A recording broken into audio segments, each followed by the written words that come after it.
Hello everyone, welcome to magnet brains. मैं हूं अदिति शाह और आज के लेक्चर में हम कर रहे हैं क्लास 12th अकाउंट्स का चैप्टर नंबर 1 जिसका नाम है फाइनेंशियल स्टेटमेंट्स ऑफ एनपीओ। तो बच्चों, हम लोगों ने प्रीवियस वीडियो तक सारे इलस्ट्रेशंस डिटेल में डिस्कस कर चुके हैं और एनपीओ के हम पूरे कॉन्सेप्ट्स भी अच्छे से डिस्कस कर चुके हैं। अब बारी है ऑब्जेक्टिव टाइप क्वेश्चंस की, तो चलिए देखते हैं। सबसे पहला ऑब्जेक्टिव टाइप क्वेश्चन में हम लोग देख रहे हैं state whether the following statements are true और फॉल्स। तो आपको बताना है कि ये स्टेटमेंट ट्रू है या फॉल्स है। ठीक है, तो अगर आपके कॉन्सेप्ट्स क्लियर हैं तो आपको कोई भी परेशानी या दिक्कत नहीं होगी। चलिए सबसे पहला स्टेटमेंट देखते हैं। Receipt and payment account shows the receipt and payment of revenue nature only. तो बच्चों, ये तो कितनी ही गलत बात बोल दी है। हम सबको पता है कि रिसीट एंड पेमेंट अकाउंट में revenue nature plus capital nature दोनों नेचर के ट्रांजैक्शंस आते हैं। हमें इससे मतलब नहीं है कि उसका नेचर क्या है, हमें मतलब है कि क्या पैसा गया है या पैसा आया है, तो वही हमारा रिसीट एंड पेमेंट अकाउंट में आता है। ठीक है, भले ही वो पैसा हमें फिक्स एसेट्स को बेच के मिला हो, भले ही वो पैसा हमें कैपिटल रिसीट हो, कोई स्पेसिफिक डोनेशन का पैसा मिला हो, सब कुछ आपका रिसीट एंड पेमेंट अकाउंट में आएगा। ठीक, तो ये स्टेटमेंट है false false false. Next, subscription is not a source of revenue income of not for profit organization. तो कितनी गलत बात बोल दी इन लोगों ने। एनपीओ के लिए तो बच्चों हमने देख चुका है। ठीक है, one of the source of revenue income क्या होता है? सब्सक्रिप्शन। जो मेंबर्स रेगुलर बेसिस पे, रेगुलर इंटरवल्स पे एक तरीके का चंदा या डोनेशन देते रहते हैं, ठीक है, जिससे हमारा डे टू डे ऑपरेशंस चलते हैं एनपीओ के, ये हम देख चुके हैं। तो ये सब्सक्रिप्शन को ये बोलना कि वो रेवेन्यू इनकम का सोर्स नहीं है, तो ये तो बहुत ही गलत बात बोल दी, क्योंकि सब्सक्रिप्शन इनकम एंड एक्सपेंडिचर में भी आता है। दिखाते हैं कि नहीं सब्सक्रिप्शन को हम इनकम साइड में, तो ये स्टेटमेंट हो गया फॉल्स।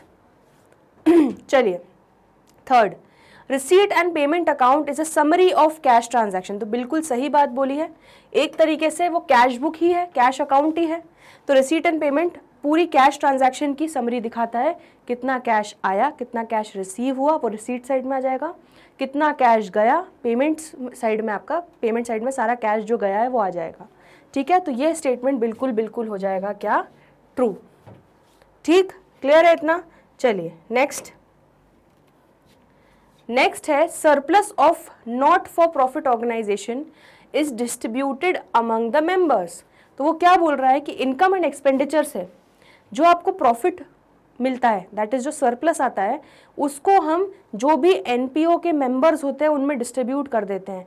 तो भाई ये एनपीओ है, पार्टनरशिप थोड़ी ना है जो प्रॉफिट शेयरिंग रेशियो में हम डिस्ट्रीब्यूट करें। ये सब आप देखना, या पार्टनरशिप में पढ़ोगे मैं क्या बोलना चाह रही हूँ। ठीक है, तो पार्टनरशिप में जो भी प्रॉफिट होता है, जो बिजनेस प्रॉफिट कमाता है, वो सारे पार्टनर्स में डिस्ट्रीब्यूट हो जाता है। लेकिन ये एनपीओ है, ये एक नॉट फॉर प्रॉफिट ऑर्गेनाइजेशन है, तो इसका सरप्लस जो है मेंबर्स में डिस्ट्रीब्यूट नहीं होता। ठीक है, वो कैपिटल फंड में जाके ऐड हो जाता है। अगर सरप्लस है, डेफिसिट है, तो कैपिटल फंड में से माइनस हो जाता है। तो ये स्टेटमेंट सरासर गलत है, फॉल्स है। ठीक, next, income and expenditure account is equivalent to the profit and loss account of a business enterprise.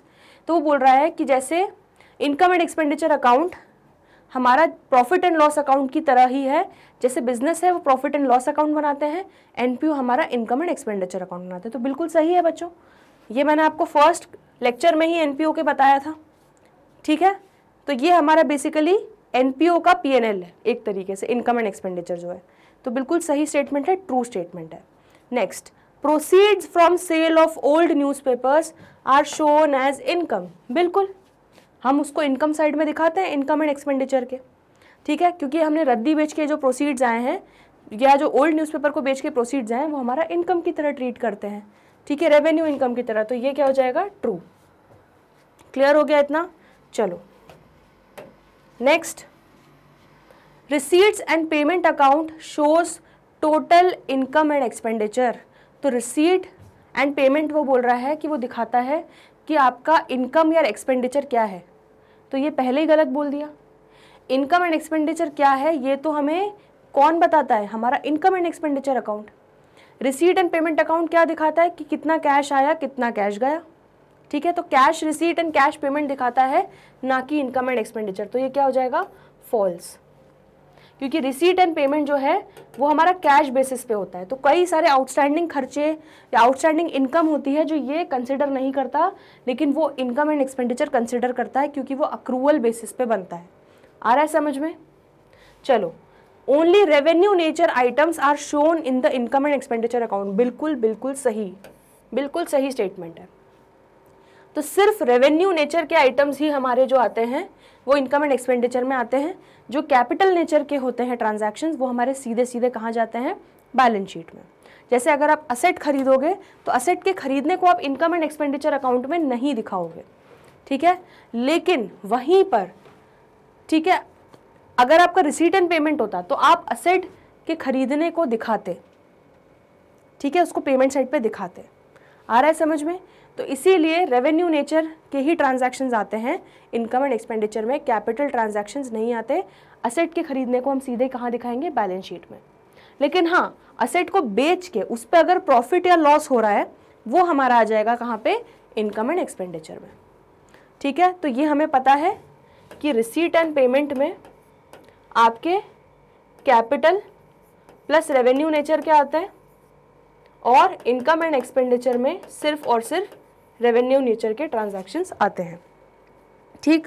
Next, तो ये स्टेटमेंट आपका हो जाएगा true. Scholarships granted to students provided by government is debited to income and expenditure account. तो scholarship grant की है government ने, ठीक है। तो गवर्नमेंट ने आपको कोई स्पेसिफिक पर्पस से स्कॉलरशिप्स ग्रांट की गई हैं, उसको हम क्या इनकम एंड एक्सपेंडिचर अकाउंट में डेबिट करेंगे। इनकम एंड एक्सपेंडिचर अकाउंट का बच्चों डेबिट साइड पे क्या होता है, एक्सपेंडिचर होता है। तो अगर स्कॉलरशिप मिली है हमें स्टूडेंट्स को देने के लिए, तो क्या उसको आप डेबिट करोगे इनकम एंड एक्सपेंडिचर अकाउंट में? नहीं, ठीक है, वो डेबिट थोड़ी ना होगा, ठीक है। अगर इसका हम स्पेसिफिक ग्रांट की तरह मानेंगे इसको, और उससे रिलेटेड खर्चा भी हुआ होगा, हमने स्कॉलरशिप बांटी भी होगी, तो उसको हम प्रॉपर एक गुल्लक बनाएंगे बैलेंस शीट में, ठीक है। और अगर ये जनरल स्कॉलरशिप्स हैं तो इसको हम इनकम साइड पे दिखाएंगे, दैट इज क्रेडिट साइड पे। तो ये तो स्टेटमेंट किसी भी हालत में गलत ही है। तो ये स्टेटमेंट आपका क्या हो जाएगा, फॉल्स। हमेशा खर्चे एक्सपेंडिचर ही हमारे इनकम एंड एक्सपेंडिचर के डेबिट साइड पे आते हैं। सारी इनकम्स जो हैं या प्रोसीड्स जो हैं वो हमारी इनकम साइड पे आएगी। क्लियर हो गया इतना? चलो next, payment of honorarium is a revenue expenditure. तो हम देख चुके हैं बच्चों, ऑनरेरियम मतलब कोई हमने चीफ गेस्ट बुलाया, उसको हम ऑनर करने के लिए कुछ अमाउंट पैसे दे रहे हैं, ठीक है। तो ऑनरेरियम हमारा रेवेन्यू नेचर का होता है, तो ये ट्रू है, ये हम देख चुके थे। Any expenditure relating to special fund, special fund मतलब हमारी स्पेशल गुल्लक, तो कोई भी खर्चा जो हमारी उस स्पेशल फंड से रिलेटेड है उसको हम उसी स्पेशल फंड में से डिडक्ट करेंगे। तो बिल्कुल सही बोल रहे हैं, अगर हमारी किसी चीज़ की स्पेशल गुल्लक बनी हुई है तो जो भी हमारा खर्चा हो रहा है वो हम उस गुल्लक में से ही निकालेंगे, ठीक है, उसको हम उस स्पेशल फंड में से ही डिडक्ट करेंगे, ठीक है। क्लियर है इतना? Loss on sale of fixed asset, अगर फिक्स्ड एसेट को बेचने पे लॉस हुआ है तो उसको हम डेबिट करेंगे इनकम एंड एक्सपेंडिचर अकाउंट में। अगर गेन हुआ है तो उसको हम क्रेडिट करेंगे इनकम एंड एक्सपेंडिचर अकाउंट में। बिल्कुल बिल्कुल सही, बिल्कुल सही स्टेटमेंट है ये, ठीक है। तो ये आपके सारे ट्रू एंड फॉल्स सारे कवर हो गए। बहुत कॉन्सेप्चुअल है ये सारी चीज़ें, अगर आपने कॉन्सेप्ट अच्छे से पढ़े तो आपको कोई भी दिक्कत नहीं आएगी। इसको रिव्यू कर लो, फिर हम आगे बढ़ते हैं। चलिए आगे बढ़ते हैं। ट्रू और फॉल्स देख लिया, अब कुछ फिल इन द ब्लैंक्स देख लेते हैं बच्चों, ठीक है। तो इस तरह से आपको एग्जाम में आ सकता है, fill in the blanks with appropriate words. तो यहाँ पे हमने ऑलरेडी सॉल्व लिया हुआ है, बट हम डिस्कस करते जाएंगे एक एक पॉइंट, तो जिससे आपको कोई भी डाउट नहीं रहेगा। सबसे पहला बोला है उन्होंने, receipt and payment account is dash of the years dash. तो रिसीट एंड पेमेंट अकाउंट क्या है? रिसीट एंड पेमेंट अकाउंट क्या है? रिसीट एंड पेमेंट अकाउंट एक समरी है किसकी? Of the years cash and bank transaction, ठीक है। तो बहुत सिंपल है, हमें पता है रिसीट एंड पेमेंट जो कैश एंड बैंक ईयर की कैश, एक साल के कैश या बैंक ट्रांजैक्शन जो होते हैं उसकी एक समरी है, ठीक। तो फर्स्ट वाला इजी है। Next, in the receipt and payment account receipts are shown on the dash side। Receipt and payment account में हमें पता है यहाँ रिसीट दिखाते हैं, यहाँ पेमेंट, तो रिसीट को हम डेबिट साइड पे दिखाते हैं, ठीक। तो यहाँ पे आंसर हो जाएगा आपका क्या, on the debit side. Next, credit balance in the income and expenditure account means, क्या बोल रहा है, ये हमारा इनकम एंड एक्सपेंडिचर अकाउंट है, ठीक है, ये डेबिट साइड हो गया, ये क्रेडिट साइड हो गया। तो आपको ये पता होना चाहिए क्रेडिट बैलेंस मतलब ये नहीं कि क्रेडिट साइड का बैलेंस, नहीं, क्रेडिट बैलेंस मतलब कि क्रेडिट साइड भारी है डेबिट पे, तो बैलेंसिंग फिगर यहाँ आ रहा है, तो ये बैलेंसिंग फिगर जो है इसको क्या बोलेंगे, क्रेडिट बैलेंस, क्योंकि क्रेडिट साइड का ग्रेटर होने के कारण यहाँ पे बैलेंसिंग फिगर आ रहा है। आया समझ में? तो इसका मतलब वो क्या बोल रहा है कि इनकम एंड एक्सपेंडिचर में अगर क्रेडिट बैलेंस आ रहा है, मतलब यहाँ पे बैलेंस आ रहा है, उसका मतलब क्या है, credit side is greater than the debit side, मतलब income side is greater than the क्या बोलते हैं, एक्सपेंडिचर साइड।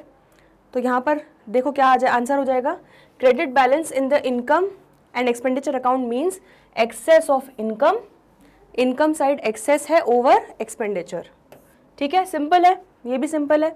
चलो, income and expenditure account shows all dash incomes and dash expenses for an accounting year.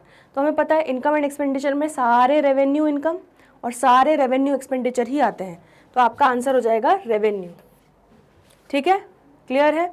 Next, subscription received in advance by club are shown in the dash side of balance sheet. तो subscription जो advance में मिला है, ठीक है, इस साल due नहीं हुआ, अगले साल का हमें एडवांस में मिल गया है, तो वो क्या होता है, सर पे बोझ, उसको हम कहाँ दिखाते हैं, बैलेंस शीट के लायबिलिटीज साइड में, ठीक है, इजी है ये भी, ठीक। चलो आगे बढ़ते हैं। Life membership fees, life membership fees याद रखो, ये वन टाइम फीस होती है, ठीक है, ये कैपिटल रिसीट होती है एक तरीके से। Received by a club is shown in the dash, तो हमें पता है क्योंकि कैपिटल रिसीट होती है, इसको हम सीधे कहाँ दिखाते हैं बच्चों, बैलेंस शीट में। और हम एक चीज़ और, बैलेंस शीट में कहाँ, इसको हम ऐड करते हैं कैपिटल फंड में, प्लस करके दिखाते हैं, ठीक है, यहाँ पे लाइफ मेंबरशिप फीस ऐड करते हैं, ठीक है, याद है। चलिए बहुत बढ़िया। नेक्स्ट है excess of expenditure over income. तो अगर आपका एक्सपेंस जो है वो ज़्यादा है इनकम से, ठीक है, तो आपका क्या आएगा, अगर एक्सपेंडिचर भारी है इनकम से तो आपका डेफिसिट आएगा, लॉस आएगा, ठीक है।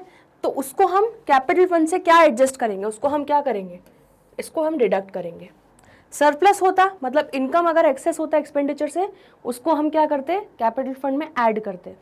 लेकिन अगर इनकम एंड एक्सपेंडिचर में आपका डेफिसिट आ रहा है, उस डेफिसिट को हम डिडक्ट करेंगे कैपिटल फंड से बैलेंस शीट में, ठीक। Next, income and expenditure account is prepared for dash entities. तो हमें पता है इनकम एंड एक्सपेंडिचर अकाउंट कौन सी एंटिटीज बनाती हैं, नॉट फॉर प्रॉफिट ऑर्गेनाइजेशन जो होती है, ठीक है। तो आपका आंसर हो जाएगा income and expenditure account is prepared for by not for profit entities, ठीक है। चलिए, अब वो बोल रहा है कि match fund of 1000 exist in the books. तो मैच फंड करके एक गुल्लक है जिसमें 1000 रुपए हैं, फिर मैच एक्सपेंसेस जो आपके साल के दौरान हुए वो 1200 रुपये हुए, तो आप कितना अमाउंट जो है वो इनकम एंड एक्सपेंडिचर अकाउंट में शो करोगे।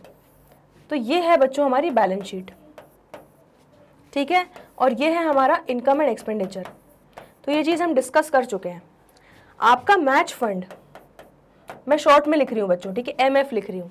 तो मैच फंड आपका 1000 रुपये, गुल्लक में 1000 रुपये हैं, लेकिन खर्चे हो गए बच्चों कितने, 1200 रुपये के। इसको यहाँ पे लिखती हूँ, हाँ। तो ये हमारा गुल्लक में 1000 रुपये हैं, ठीक है। तो ये पहले तो गुल्लक फोड़ के उसमें से पूरा खर्चा कर लेंगे, तो माइनस एक्सपेंसेस कितने, 1000 रुपये के पूरे एक्सपेंसेस हमने करे, और ये फंड हमारा, ये गुल्लक में कितना बैलेंस बचा, नील। यह आपने बैलेंस शीट में दिखा दिया, लेकिन हमारे टोटल खर्चे कितने के हुए, 1200। तो 1000 रुपये तो आप गुल्लक से फोड़ के एडजस्ट कर लोगे, 200 रुपये जो एक्स्ट्रा है उसको आप कहाँ दिखाओगे, income and expenditure, that is आपका जो प्रॉफिट एंड लॉस अकाउंट बनता है NPO का, उसमें दिखाओगे। तो 2 मैच एक्सपेंसेस जो एक्सेस है 200 रुपीज़, वो आप यहाँ पे एक्सपेंडिचर साइड में दिखा दोगे। आ रहा है समझ में? तो इसलिए आप क्या आंसर लिखोगे यहाँ पे, match fund of 1000 exist in book, match expenses for the year amounted to ₹1200। ठीक है, तो एक्सेस जो 200 रुपीज़ है, ₹200 will be shown in the income and expenditure account. Clear हो गया इतना? ठीक है, तो इस चीज़ को बिल्कुल इमेजिनेशन के साथ आपको आंसर देना आना चाहिए। चलिए, कुछ भी रटना नहीं है। इफ एक्सपेंडिचर इज 16,000, अब वो क्या बोल रहे हैं, देखो ध्यान से, वो बोल रहे हैं कि अगर एक्सपेंस साइड जो है वो है 16,000 रुपये, ठीक है, टोटल जितने भी आपके खर्चे हैं वो 16,000 है, 16,000 के एक्सपेंसेस हैं, और सरप्लस है जो आपने कैपिटल फंड में जोड़ा है। तो सरप्लस हमारा बच्चों कहाँ आता है, 4500 यहाँ पे आता है। ठीक है, यहाँ पे आपका सरप्लस आ जाता है जो आप कैपिटल फंड में जाके ऐड करते हो। ठीक है, सरप्लस मतलब प्रॉफिट, मतलब income is greater then expenditure. तो वो बोल रहे हैं कि आपकी इनकम कितनी होगी, मतलब आपका इनकम साइड कितना होगा। तो आप बहुत आसानी से आंसर दे सकते हो। कितना होगा बच्चों इनकम, टोटल 20,500 होगा। ठीक है, तभी तो 4,500 रुपये का एक्सेस इनकम जो है वो 4,500 रुपये से ज़्यादा है, सरप्लस में है। ठीक है, किससे, एक्सपेंडिचर से। तभी आपका 16,000 प्लस 4,500 दैट इज 20,500 का इनकम होगा। उसमें अगर आप 16,000 रुपये का खर्चा करोगे तभी तो आपका 4,500 रुपये का सरप्लस बचेगा। ठीक है, जो हम बैलेंस शीट में कैपिटल फंड में जाके ऐड करेंगे। आया समझ में? तो ये हमारे सारे फिल इन द ब्लैंक्स थे, बहुत सिंपल थे। एक बार देख लो, आप लोग भी रिव्यू कर लो, कोई डाउट हो तो पूछ लो। अब नेक्स्ट हमारा ऑब्जेक्टिव टाइप क्वेश्चन में है मैच द फॉलोइंग। ठीक है, तो बड़ा मजेदार है, कॉन्सेप्ट लगाना है, दिमाग लगाना है कि हमारा लेफ्ट साइड को कैसे आपको राइट साइड से मैच करना है। तो चलो देखते हैं, रिसीट एंड पेमेंट अकाउंट क्या होगा, add to capital fund, revenue income, not for profit organization, opening balance sheet, real account. हाँ, तो बच्चों हमने देखा है कि हमारा इनकम एंड एक्सपेंडिचर अकाउंट जो है वो क्या होता है, नॉमिनल अकाउंट। क्यों? क्योंकि उसमें हम उसको अक्रूवल बेसिस पे बनाते हैं। और रिसीट एंड पेमेंट जो है वो हमारा होता है रियल अकाउंट। तो उसमें एक्चुअली जो रियल में कैश आया, कैश गया, वो सारे ट्रांजैक्शंस हमारे इसमें आ जाते हैं। ठीक, तो ये आपका हो जाएगा रियल अकाउंट। समझ में आया? Second, income and expenditure account किससे आप जोड़ सकते हो, देखो, add to capital fund, revenue income, not for profit organization, opening balance sheet, revenue expenses and income. तो इनकम एंड एक्सपेंडिचर अकाउंट में हम सारे रेवेन्यू एक्सपेंसेस और रेवेन्यू इनकम लेते हैं। तो ये आपका सेकंड जो है वो आपका कनेक्ट हो जाएगा एफ से। ठीक है, लाइफ मेंबरशिप फी, तो लाइफ मेंबरशिप फी को देखते हैं क्या होगा, add to capital fund. Yes, ये बिल्कुल सही हो रहा है। तो थर्ड का आंसर हो जाएगा आपका ए।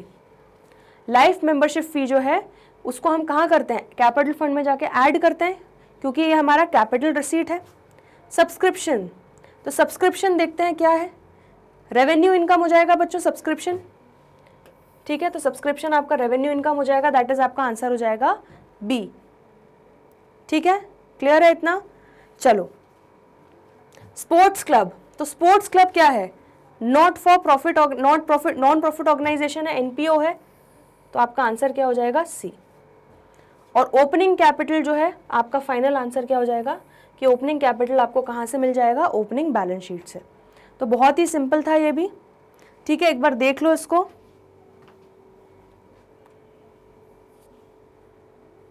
चलिए, तो बच्चों हमारे ऑब्जेक्टिव टाइप क्वेश्चंस हमने यहाँ पर आज देख लिए, जिसमें हमने ट्रू और false, fill in the blanks और मैच द फॉलोइंग क्वेश्चंस आज कवर कर लिए चैप्टर नंबर 1 एनपीओ के। अब हमारा एमसीक्यूज वाला पार्ट बचा हुआ है। ठीक है, तो वो हम करेंगे अगले वीडियो में। तो जल्दी मिलते हैं ब्रेक के बाद, तब तक के लिए